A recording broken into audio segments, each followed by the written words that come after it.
안녕하세요. BBC 축구 소식을 쉽고 빠르게 전달하는 끄크볼입니다. 좋아요와 구독 부탁드립니다.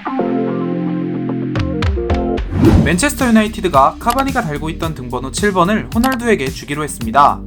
7번은 크리스티아노 호날두가 맨유에 처음 입단했을 때 달았던 등번호로 현재 에디손 카바니가 맨유에 7번을 달고 있었습니다. 호날두에게 7번을 양보한 카바니는 대신 21번을 달게 되었고 호날두는 그런 카바니의 행동에 감사의 뜻을 전했습니다. 맨유는 구단 홈페이지를 통해 포르투갈의 슈퍼스타 호날두는 맨유의 전설적인 등번호 7번으로 처음 등장해 자신을 알렸고 우리는 그가 다시 한번 그 번호를 등에 새길 것임을 확정했다고 밝혔습니다. 호날두가 자신의 국가대표 커리어에 2골을 추가하며 역대 A매치 최다골 기록을 갈아치웠습니다.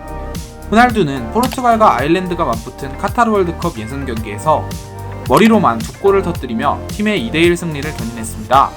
이 2골로 호날두는 국가대표로만 총 111골을 기록하며 현 축구감독이자 이란의 축구스타였던 알리 다에이의 109골 기록을 뛰어넘었습니다. 호날두는 경기 후 인터뷰를 통해 기록을 세운 것뿐 아니라 우리가 승리한 것이 매우 기쁘다. 우리는 마지막에 2골을 넣었고 팀의 플레이에 매우 감사한다고 밝혔습니다. 한국이 답답한 경기력 속에 월드컵 최종 예선 첫 상대 이라크와 0대0 무승부를 거뒀습니다. 한국 전술의 키포인트는 손흥민도 황의조도 아닌 중원에 있었습니다. 중원에서 대표팀의 볼 배급을 책임지던 알사드의 정우영 선수가 귀국 과정에서 확진자 접촉으로 소집이 불발되면서 벤투 감독은 황인범과 손준호에게 중원을 맡겼습니다.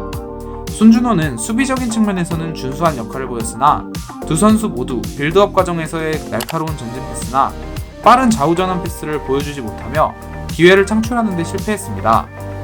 한국은 몇 차례의 득점 찬스를 가져갔으나 번번이 상대 골키퍼에게 막히며 승점 1점에 만족해야 했습니다. 경기 후 벤투 감독은 전술적인 역량에 의문부호를 남기며 팬들에게 많은 비판을 받고 있습니다. 손흥민 선수가 이라크전 직후 인터뷰에서 남긴 침대 축구 관련 발언이 주목받고 있습니다. 손흥민은 이라크와의 무승부 이후 매우 아쉬워하는 모습과 함께 인터뷰를 통해 결과를 받아들이기 힘들다. 뭐라고 말씀드려야 할지도 모르겠다. 우리가 못해서 골을 못 넣었지만 시간 끌기가 계속되면 축구도 발전할 수 없다. 핑계겠지만 안타까운 부분이다. 경기가 지연될수록 안타까움을 느낀다고 밝혔습니다. 세비야의 수비수 질쿤데가 첼시로의 이적이 무산된 것에 대해 소속팀에 매우 분노했습니다. 쿤데는 이번 이적 시장 첼시의 주요 영입 타겟이었고 이적에 근접한 듯했으나 끝내 딜이 성사되지는 않았습니다. 쿤데는 첼시 이적이 확정되지 않았음에도 훈련에 참여하지 않고 경기 출장을 거부하는 등 팬들과 팀에 실망을 안겼고 현재는 감독과 단장의 연락을 모두 차단하고 있다고 알려졌습니다. 토트넘과 계약을 상호해지한 세르조 오리에가 북런던 라이벌 아스날로의 이적을 고려하고 있습니다. 토트넘은 여름 이적 시장 내내 오리에를 방출하기 위해 팀을 모색했지만 적합한 오더가 들어오지 않아 토트넘에 남게 됐습니다. 오리에와 토트넘은 1년 남은 계약을 해지하는 것에 상호 합의했고 현재 소속팀이 없는 상태이지만 팀을 찾는다면 잉글랜드에 남기를 원하고 있습니다. 아스날은 수비수 다케이로 토미야스를 영입했고 토미야스는 우측 풀백으로도 뛸 수 있지만 원래 포지션은 센터백에 더 가깝기 때문에 오리에 영입에 관심을 가질 수도 있을 것으로 보입니다. 은바페 영입에 실패한 레알이 내년 여름 은바페와 홀란드, 포그바를 모두 노릴 것으로 보입니다. 레알 마드리드는 이번 여름 은바페를 데려오기 위해 2,500억 원을 베팅했지만 결국 실패했습니다. 하지만 은바페는 현재 소속팀에 불만을 가지고 있고 내년에 계약이 종료되기 때문에 레알은 내년 여름 은바페를 자유계약으로 데려올 수도 있습니다. 도르트문트는 이번 이적 시장 빅클럽들의 엘링 홀란드를 향한 메가딜들을 모두 거절했지만 내년 여름 홀란드와 체결한 1,000억 원의 바이아웃 조항이 발동됩니다. 폴 포그바 또한 은바페와 마찬가지로 내년 여름 맨유와 계약이 종료되기 때문에 레알은 일이 잘만 풀린다면 은바페, 홀란드, 포그바를 모두 손에 넣을 수도 있을 것입니다. 첼시가 홀란드 영입을 포기한 것은 그의 에이전트 라이올라의 요구를 받아들일 수 없었기 때문입니다. 홀란드는 이번 여름 이적 시장 빅클럽들의 1순위 타겟 중 하나였고 첼시 또한 이 경쟁에 뛰어들었습니다. 하지만 그의 에이전트는 악명 높은 미노 라이올라입니다. 라이올라는 이브라이모비치, 포그바, 홀란드 등 슈퍼스타들의 에이전트로 선수의 주급과 자신의 계약 수수료로 천문학적인 금액을 요구하는 것으로 알려져 있습니다. 라이올라는 첼시의 홀란드의 연봉으로 약 680억 원을 요구한 것뿐 아니라 계약 수수료로 자신에게 540억 원을 요구한 것으로 알려졌습니다.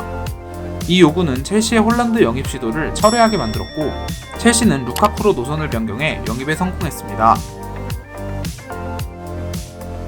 베르너가 결승골을 기록한 독일이 리히텐슈타인의 2대0 완승을 거뒀습니다.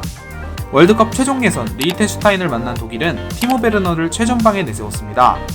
독일은 화상 공세로 상대를 밀어붙이며 여러 차례 위협적인 장면을 연출했고 전반 40분 자말 무시알라의 절묘한 침투 패스를 베르너가 골키퍼 다리 사이로 마무리하며 한 점 앞서 나갔습니다. 독일은 후반 76분 르로이 자네가 한 골을 추가하며 한지 플릭 감독의 독일 대표팀 첫 공식전을 2대0 승리로 장식했습니다.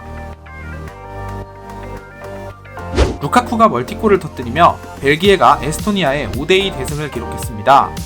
월드컵 최종 예선 벨기에와 에스토니아 경기에서 로멜로 루카쿠가 역전골과 결승골을 기록하며 팀을 승리로 이끌었습니다. 상대적으로 약체라고 평가받던 에스토니아에 선제골을 내준 벨기에는 루카쿠의 2골을 포함해 5골을 몰아치며 강팀의 면모를 보였습니다. 에스토니아가 83분 만회골을 넣었지만 이미 경기의 결과를 뒤집기는 시간이 부족했습니다. 루카쿠는 이 경기에서 2골을 추가하며 벨기에 국가대표로 66번째 골을 기록했습니다. 시청해주셔서 감사합니다. 더 많은 영상을 원하신다면 좋아요와 구독 부탁드립니다.